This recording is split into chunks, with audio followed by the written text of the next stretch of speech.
పాతాళానికి దారేది అనే రేంజ్లో రూపాయి పతనం కొనసాగుతోంది. రూపాయి చరిత్రలో చీకటి రోజులు కనిపిస్తున్నాయి. పడడం ఏ రేంజ్లో ఉందంటే ఇప్పట్లో కోలుకోవడం కష్టమేనా అనే భయం క్రియేట్ చేస్తున్నంత. అంతర్జాతీయ మార్కెట్లలో డాలర్తో పోలిస్తే మునుపెన్నడూ లేని విధంగా అత్యంత కనిష్ట స్థాయికి రూపాయి చేరుకోవడం ఆర్థిక వర్గాల్లో ఆందోళన కలిగిస్తోంది. అసలు ఎందుకిలా పతనమవుతోంది? ఈ డౌన్ఫాల్ ఎంతవరకు?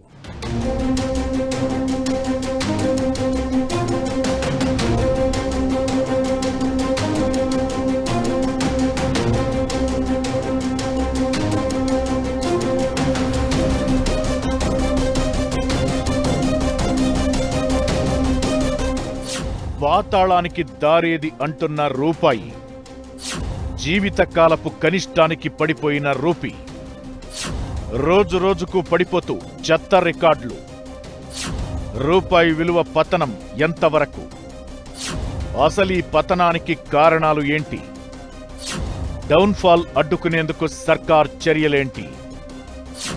రూపాయి ఇలానే పడిపోతే జరగబోయేదేంటి?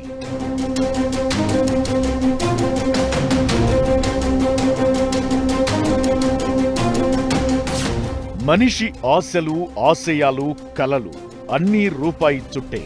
అలాంటి రూపాయి డాలర్ దెబ్బకు గజగజ వణికిపోతోంది. భారీగా పడిపోతున్న రూపాయి డాలర్ ముందు బిత్తర చూపులు చూస్తోంది. ఆల్ టైం కనిష్టానికి రూపీ విలువ పడిపోయింది. రోజు రోజుకు విలువ పడిపోతూ రూపాయి చెత్త రికార్డులను నమోదు చేస్తోంది. మే 14 నాటి ట్రేడింగ్లో ఓ దశలో రూపాయి విలువ ఏకంగా ₹95.93 స్థాయికి దిగజారి సరికొత్త రికార్డు స్థాయి పతనాన్ని చూసింది. మే 12 నుంచి 14 వరకు జరిగిన ప్రతి ట్రేడింగ్ సెషన్లోనూ రూపాయి కొత్త కనిష్టాలను తాకుతూ ముందుకు సాగుతోంది. ఈ ఒక్క వారంలోనే రూపాయి విలువ దాదాపు 1.4% మేర క్షీణించింది. భారత్ తన చమురు అవసరాల కోసం దాదాపు 90%, గ్యాస్ అవసరాల కోసం 50% దిగుమతులపైనే ఆధారపడుతోంది. ఇరాన్ యుద్ధం ఇలాగే సుదీర్ఘకాలం కొనసాగితే ఇతర దేశాల కరెన్సీల కంటే భారత రూపాయి మరింత బలహీనపడే ప్రమాదాలు కనిపిస్తున్నాయి. ముడి చమురు ధరలు, విదేశీ పోర్ట్ఫోలియో ఇన్వెస్టర్ల అమ్మకాలు మెయిన్ రీజన్స్ గా మారాయి. అంతర్జాతీయ మార్కెట్లో బ్రెంట్ క్రూడాయిల్ ధర బ్యారెల్కు $107 దగ్గర కొనసాగుతోంది. ఇరాన్ వివాదం, ప్రపంచ ఇంధన సరఫరాలో అనిశ్చితి కారణంగా క్రూడ్ ధరలు ఆకాశాన్ని తాకుతున్నాయి. మన దేశ చమురు అవసరాల్లో దాదాపు 90% దిగుమతులపైనే ఆధారపడుతోంది. దీంతో చమురు ధరలు పెరిగిన ప్రతిసారి రూపాయిపై ఒత్తిడి పెరుగుతూనే ఉంది. దీంతో మన రూపాయికి అస్సలు కలిసి రావడం లేదు. రూపాయి పతనానికి ప్రధానంగా 3 కారణాలు కనిపిస్తున్నాయి. మొదటిది బ్రెంట్ క్రూడ్ ధర బ్యారెల్కు $107కు చేరువ కావడంతో భారత్ లాంటి దిగుమతులపై ఆధారపడే దేశాలపై భారం పెరిగింది. రెండోది పశ్చిమాసియా ఉద్రిక్తతలతో మే మొదటి వారంలోనే 21,469 కోట్ల విదేశీ సంస్థాగత పెట్టుబడిదారులు భారత మార్కెట్ నుంచి వెనక్కి వెళ్లిపోయాయి. ఇక మూడోది అంతర్జాతీయ పరిస్థితులు మారకపు విలువపై తీవ్ర ఒత్తిడిని పెంచుతున్నాయి. దీంతో రూపాయి పతనం కొనసాగుతూనే ఉంది. పశ్చిమాసియా వార్ దెబ్బతో క్రూడ్ రేట్లు భగ్గుమనడంతో ఆర్థిక వ్యవస్థకు సెగ తగులుతోంది. ముడి చమురు ధరలు $100కి పైగా దూసుకెళ్లడంతో దిగుమతుల బిల్లు పెరుగుతోంది. బంగారం రేట్లు కూడా దూసుకెళ్లడంతో విదేశీ మారక నిల్వలు దిగజారుతున్నాయి. దీని ప్రభావంతో రూపాయి రోజుకో కొత్త కనిష్టానికి దిగజారి నేల చూపులు చూస్తోంది.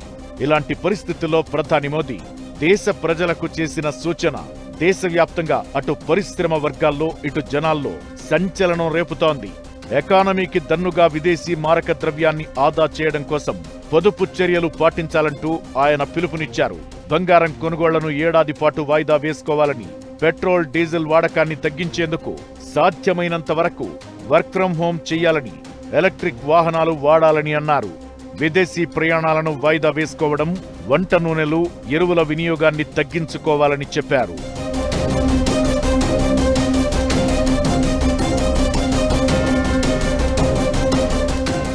ఇకటు విదేశీ పెట్టుబడిదారులు అమ్మకాలకు మొగ్గు చూపుతున్నా దేశీయ సంస్థాగత పెట్టుబడిదారులు మార్కెట్ను ఆదుకుంటున్నారు. మే మొదటి 7 సెషన్లలో 35,323 కోట్లను పెట్టుబడిగా పెట్టి అమ్మకాల ఒత్తిడిని చాలా వరకు తగ్గించగలిగారు. అయినా సరే పెరుగుతున్న వాణిజ్య లోటుపై ఆందోళనలు కొనసాగుతూనే ఉన్నాయి. ఇకటు రూపాయి పతనాన్ని అడ్డుకోవడానికి, విదేశీ మారక నిల్వలను కాపాడుకోవడానికి కేంద్రం కీలక నిర్ణయం తీసుకుంది. బంగారం, వెండిపై దిగుమతి సుంకాన్ని ఏకంగా 6 నుంచి 15% పెంచింది.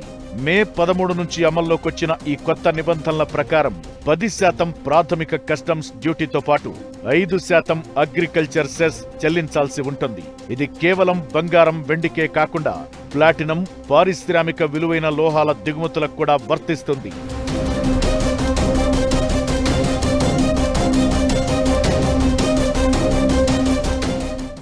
పతనమవుతున్న రూపాయి భయపెడుతుంటే పెరుగుతున్న ధరలు, నిలిచిపోతున్న ఎగుమతులు 2-3 రోజుల్లో దేశ ఆర్థిక ముఖచిత్రమే మారిపోయినట్లు అనిపిస్తోంది. కొండెక్కిన గోల్డ్ నుంచి పాల విక్రయాల వరకు ప్రభుత్వం తీసుకుంటున్న నిర్ణయాలు జనాల్లో ఆందోళన క్రియేట్ చేస్తున్నాయి. దీనికి కారణం పశ్చిమాసియా యుద్ధమేనా? ఆ ఎఫెక్టేనా? ఇది జస్ట్ టీజర్ మాత్రమేనా? అసలు సినిమా ముందుందా? ప్రధాని చెప్తున్న పొదుపు మంత్రం ఎకానమీకి శుభశకునమా?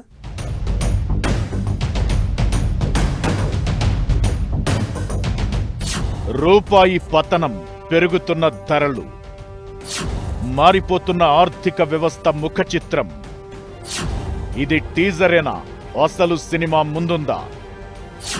మోతకు మరింత సిద్ధంగా ఉండాల్సిందేనా? మోదీ పొదుపు మంత్రం వర్కౌట్ అయ్యేనా? మోదీ సూచనలు ఎకానమీకి శుభసూచికమేనా? రూపాయి విలువ పడిపోతున్న వేళ మోదీ పొదుపు మంత్రాలపై ఇప్పుడు కొత్త చర్చ జరుగుతోంది. ఏటా దేశంలోకి 700 నుంచి 800 టన్నుల బంగారం దిగుమతవుతోంది. 90% పైగా దిగుమతి చేసుకుంటున్న పరిస్థితి. 2025-26లో $72 బిలియన్ విలువైన బంగారం దిగుమతి అయ్యింది. దీంతో భారీ మొత్తంలో ఫారెక్స్ నిల్వలు ఖర్చవుతున్నాయి. డాలర్లు భారీగా ఖర్చు చేయాల్సి రావడంతో ఆర్థిక వ్యవస్థపై ఒత్తిడి పెరుగుతోంది. మోదీ చెప్పినట్లుగా బంగారం కొనుగోళ్లు తగ్గించుకుంటే దిగుమతులు దిగొచ్చి ఫారెక్స్ నిల్వలకు సపోర్టుగా ఉంటుంది. దీంతో రూపాయి పతనానికి అడ్డుకట్ట పడుతుంది. విదేశీ ప్రయాణాలను వాయిదా వేసుకోవాలన్న మోదీ సూచన వెనుక కూడా ఫారెక్స్ నిల్వలు కరిగిపోకుండా చూసుకోవడం కోసమే. విదేశాలకు వెళ్లాలంటే డాలర్లను కొనుగోలు చెయ్యాలి. అది రూపాయి మీద ఒత్తిడి పెంచుతుంది. 2024-25 ఆర్థిక సంవత్సరంలో మనోళ్లు విదేశీ ట్రిప్పుల కోసం ఖర్చు చేసిన మొత్తం $31.7 బిలియన్. అంటే ఈ రేంజ్లో డాలర్లు మన దేశం నుంచి బయటకు వెళ్లిపోయాయన్నమాట.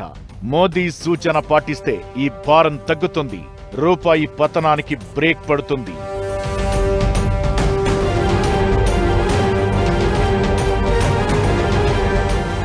ఇరాన్ యుద్ధం మొదలైన తరువాత ఒక్కసారిగా క్రూడ్ ధరలు భగ్గుమన్నాయి.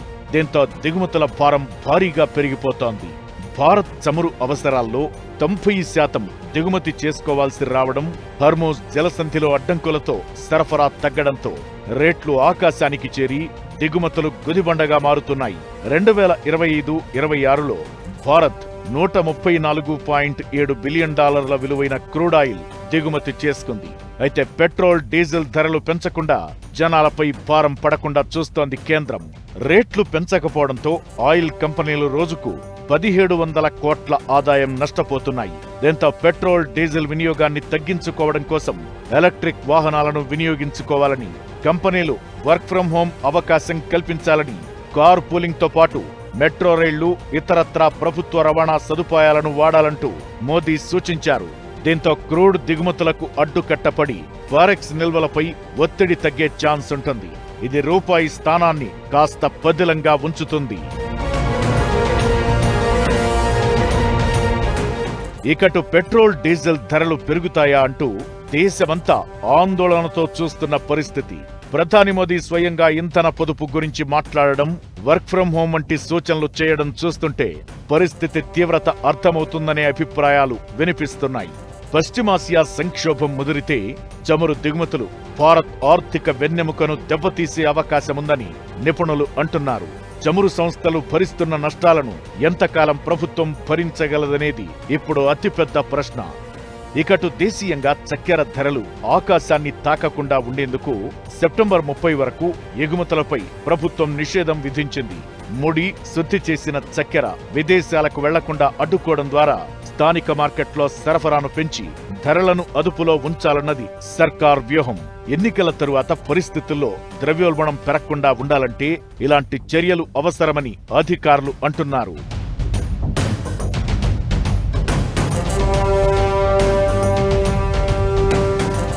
ధరలు పెరగవని తాను చెప్పడం లేదు అంటూ కేంద్ర మంత్రి హర్దీప్ సింగ్ వ్యాఖ్యలు మరింత టెన్షన్ పెడుతున్నాయి. భవిష్యత్తులో ధరల సవరణకు పరోక్ష సంకేతంగా కనిపిస్తోందనే చర్చ జరుగుతోంది.